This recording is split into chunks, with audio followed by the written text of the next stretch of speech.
Hello guys, అందరూ ఎలా ఉన్నారు? నేను చాలా బాగున్నాను. ఇక స్టోరీలోకి వెళ్తే ఈరోజు కథ ప్రేమ మధురిమ. నాకు తెలియకుండా నా వెనక నన్ను కాకుండా వేరే ఆడదాన్ని ముట్టుకున్నావా అని ఏడుస్తూ అక్కడే కుప్పకొలిపోయింది. పడుతున్న దక్షితని గబుక్కున పట్టుకొని డస్కీ అంటూ అరిచాడు. అతని చేతిలో స్పృహ తప్పింది దక్షిత. వెంటనే అలర్ట్ అనే అతను అమాంతం ఎత్తి బయటకి పరుగులాంటి నడకతో వెళ్తుంటే సుహాసిని సావిత్రి పరిగెత్తుకుంటూ వచ్చారు. ఏమైందల్లుడు గారు అని కంగారుగా అడుగుతుంటే సడన్గా కళ్ళు తిరిగి పడిపోయింది అంటూనే ఆమెను కారులో పడుకోబెట్టి కార్ స్టార్ట్ చేసుకొని అతను హాస్పిటల్కి వెళ్ళిపోతే వెనకే సుహాసిని సావిత్రి కూడా వెళ్ళారు. ఇక దక్షితని హాస్పిటల్లో అడ్మిట్ చేసి టెన్షన్గా అటు ఇటు తిరుగుతున్నాడు దక్ష్. డాక్టర్ తనని చెక్ చేసి సెలైన్ పెట్టి బయటకు వచ్చింది. తనకి ఎలా ఉంది డాక్టర్? చాలా నీరసంగా ఉంది, చెప్పాలంటే చాలా వీక్గా ఉంది. తనకి ఫుడ్ ఎంత ఇంపార్టెంటో తనని హ్యాపీగా చూసుకోవడం కూడా అంతే ఇంపార్టెంట్. లేకపోతే ఇది ఇలాగే కంటిన్యూ అయితే మిస్క్యారేజ్ అయ్యే అవకాశం ఉంది. ఇప్పుడు స్పృహలోకి వచ్చింది, సెలైన్ పెట్టాను, మెడిసిన్ కూడా రాసిస్తున్నాను, తనని ఇంటికి తీసుకెళ్ళొచ్చు అని చెప్పడంతో చాలా రిలాక్స్గా అనిపించి దక్షితని చేరుకున్నాడు. అతన్ని చూడగానే తల తిప్పేసుకుంది. ఇప్పుడు ఎలా ఉంది అని మృదువుగా అడిగాడు. ఏం పట్టనట్లు ఎటో చూస్తూ ఉంది. నిన్నేనే. ఇప్పుడు ఎలా ఉంది? ఎలా ఉంటే నీకే? నువ్వైతే హ్యాపీగా ఎంజాయ్ చేస్తున్నావుగా, నాతో నీకేంటి అంటుంటే డస్కి నాకు కోపం తెప్పించకో, పద ఇంటికి.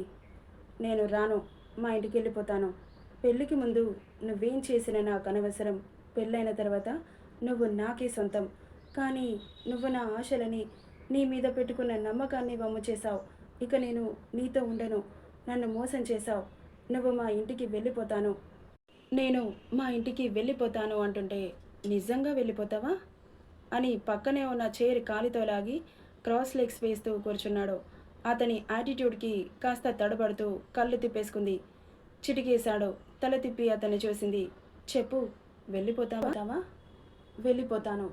నేను కావాలి, నా దగ్గర బానిసలా ఉంటాను తెగ నాటకాలాడావు. అవన్నీ ఏమయ్యాయి? అప్పుడు నువ్వు కావాలి అనిపించింది. హా, ఇప్పుడు నా మీద నీకు మోజు తీరిపోయింది, అంతే కదా అన్నాడు. బావా అంటూ గుడ్లు ఉరిమి చూసింది. Shut up, just shut up. నీకు మాట్లాడే అర్హత లేదు, ఎప్పుడో కోల్పోయావు. ఎప్పుడైతే నన్ను అనుమానించావో అప్పుడే అంటుంటే అలాగే భయంగా చూస్తూ ఉంది. ఇప్పుడు చెబుతున్నాను, భార్యాభర్తల మధ్య ఉండాల్సింది నమ్మకం. ఆ నమ్మకమే లేనప్పుడు నువ్వు నా దగ్గర ఉండడం కాదు, నేనే నీతో ఉండను. వన్ మోర్ థింగ్, నీ కడుపులో ఉన్న బేబీ నాది. డెలివరీ అయ్యే వరకు ఇక్కడే ఉండి నా బేబీని నా చేతిలో పెట్టి తర్వాత ఎక్కడికైనా నువ్వు వెళ్ళిపోవచ్చు. నేను మొదటి నుండి అదే చెబుతున్నాను, బట్ నీకే అర్థం కావట్లేదు. ఎందుకంటే నీలాంటి వాళ్ళని ఇంతమందిని చూశాను, కానీ నువ్వు వాళ్ళకి కాస్త డిఫరెంట్ అని ఒక క్షణం అనుకున్నానంతే. బట్ నీ బుద్ధి చూపించావు. పూర్తిగా నమ్మితే నిజంగా పిచ్చివాణ్ణి అయ్యేవాడినేమో. నమ్మలేదు నేను. నీలాంటి వాళ్ళు ఇలాగే ఉంటారు, అయినో అంటుంటే అర్థమైంది కదా. ఇప్పటికైనా నాలాంటి వాళ్ళు ఇలాగే ఉంటారు. నాలాగే మొగుడు కళ్ళ ముందే వేరే ఆడదానితో పడుకున్నా ఆడది మోసుకొని ఊరుకోవాలి, అంతే కదా నువ్వు చెప్పేది అంటుంటే, ఏయ్, షట్ యువర్ బ్లడీ మౌత్. ఏంటి తెగ పేలిపోతున్నావు? నేను ఎప్పుడైనా నీతోనే ఉంటాను అని మాటిచ్చానా? లేదు కదా. మరెందుకు పేలుతున్నావు? అవునే, నా ఇష్టం. నేను ఎవరితోనైనా పడుకుంటా. నీకెలాంటి మాటలు చెప్పి మోసం చేయలేదు కదా. బోరు కొడితే వదిలేస్తా అని చెప్పాను. సో ఇప్పుడు నువ్వు నాకు బోరు కొట్టావు. నువ్వేంటే నేనే నిన్ను వదులుకుంటాను. నువ్వే నాకొద్దు. నా దగ్గర ఎన్ని అబద్ధాలు ఆడావే. నా వెంట పడినప్పుడు ఏం మాటలు మాట్లాడావు గుర్తు తెచ్చుకో. నీలాగా చెప్పేదొకటి చేసేదొకటి చేయలేదు. నేనెప్పుడు పెళ్ళి జరిగేటప్పుడు కూడా పంతులు ప్రమాణాలు చేపిస్తుంటే నాకు బోర్ కొడితే వెళ్ళిపోవచ్చు అని అడిగాను, గుర్తుందా అనగానే నోట్లో నుండి మాట పెగలడం లేదు దక్షితకి. నువ్వు నన్ను ట్రాప్ చేసి పెళ్లి చేసుకున్నావు. నువ్వు నన్ను మాయ చేసి కడుపు తెచ్చుకున్నావు బావా అంటూ అరిచింది. షడా, ఇన్ని రోజులుగా నా దగ్గర ప్రేమ ఉన్నట్లు నటించావు. నేను కాదే, నువ్వు నన్ను మోసం చేశావు. మీడియాలో ఏదో ఒక న్యూస్ స్ప్రెడ్ అవ్వగానే ఇన్ని రోజులుగా ఉన్న మన బంధాన్ని అనుమానించావు. నేను అలా కాదు. అని ఇప్పుడు నిరూపించుకున్న ఇంకొన్ని రోజులు పోయాక ఇంకొకడొస్తాడు నా గురించి బ్యాడ్గా చెబుతాడు. అప్పుడు నమ్ముతావు. లైఫ్ మొత్తం ఇదే ఉంటుంది. నమ్మకం ఎక్కడుంది? పెద్ద నీతి సూత్రాలు వల్లిస్తావు కదా. ఎక్కడ పోయింది నీ బుద్ధి? ఒక మనిషిని ప్రేమిస్తున్నప్పుడు ఎవరు ఎన్ని చెప్పినా నీ కళ్ళ ముందు డైరెక్ట్గా కనిపించినా నువ్వు నమ్మకూడదు. అది నమ్మకం అంటే. నువ్వు నన్ను ఇంటికి వచ్చాక ఏం జరిగింది బావా అంటే నేను నీకు క్లారిఫికేషన్ ఇచ్చేవాడిని. కానీ నువ్వు అలా అడగలేదు. నా లైఫ్ని మార్చిన దేవతని అనుకున్నానే కానీ నీ బిహేవియర్తో ఆ ఒపీనియన్ మొత్తం తుడిచిపెట్టుకుపోయింది. అంటే భర్త ప్రేమగా మాట్లాడితే మంచివాడు, కాస్త కోపం వస్తే చెడ్డవాడు, ఇలాంటి పనులు చేస్తే మోసగాడు. అది మరి నిజంగా జరిగిందా లేదా అని కనుక్కోలేకపోయావా? నా బావ ఎలా ఉన్నా నాకు కావాలి, నా గాలి సోకినా పర్వాలేదు అనుకున్న నువ్వే ఇలా మాట్లాడితే, నీ గాలి సోకితే అసహ్యంగా ఫీల్ అయ్యే నేను ఇంతకంటే ఎక్స్ప్లెనేషన్ ఇవ్వటం నాకు చేత కాదు. నా బిడ్డని నా చేతిలో పెట్టి ఎక్కడికి వెళ్తావో వెళ్ళిపో. నువ్వు నాకొద్దు. ఎనఫ్. నమ్మకం లేని చోట బంధం నిలబడదు. నైట్ లేటుగా వస్తే ఎక్కడికి వెళ్ళాడో, ఎవరి దగ్గరికి వెళ్ళాడో అని ఆలోచించి నువ్వు నాకొద్దు. ఇంత చీప్ క్యారెక్టర్ అని తెలిస్తే నా ఇంటి గుమ్మం కాదు కదా, నీళ్ళ గాలి కూడా సోకకుండా ఉండేవాడిని అంటూ ఆమెను అమాంతం ఎత్తి కారులో మెల్లగా పడుకోబెట్టి అక్కడి నుండి దూసుకెళ్ళిపోతుంటే, నిజంగా ఇంత తప్పు చేశాను, నిజమో కాదో తెలుసుకోకుండా ఎన్ని మాటలన్నాను అని బాధపడుతూ కన్నీళ్లతో చూస్తూ ఉంది. అతని కళ్ళు మాత్రం అగ్నిగోళాల్లా మండుతున్నాయి. కదిలించాలంటేనే చూపులకి భస్మమయ్యేలా ఉంది. ప్రెగ్నెన్సీలో వచ్చే మూడ్ స్వింగ్స్ వల్ల తన సంసారమే కూలిపోతుందని అనుకోలేదు. ఎలాగో దక్ష్ గురించి తెలుసు, అతన్ని మార్చి ఇంతవరకు తీసుకొచ్చింది. కానీ ఓపికగా ఉండి ప్రేమతో అడిగితే ఇదే సమస్య ఇంకోలా ఉండేదేమో. కానీ ఆవేశంతో మాట్లాడిన ఒకే ఒక్క మాట ఇలా జరుగుతుందనుకోలేదు. ఇక లైఫ్లో తనని నమ్ముతాడా? అసలు నేనెందుకు ఇలా మాట్లాడాను?